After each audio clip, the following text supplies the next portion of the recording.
Also new out of Enfield, authorities executing a search warrant for a 2025 Wethersfield robbery recovered more than 50 animals today. Police finding 34 dogs, 17 exotic birds, and a capuchin monkey inside this house on Abbey Road.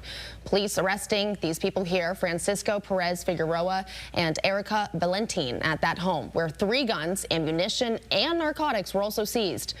The 2 of them now face animal cruelty and illegal possession charges for having that monkey, while Perez Figueroa also faces gun and drug charges. The monkey's been taken into the care of Connecticut's Department of Energy and Environmental Protection. Meanwhile, Enfield Animal Control is investigating the conditions of the dogs and birds.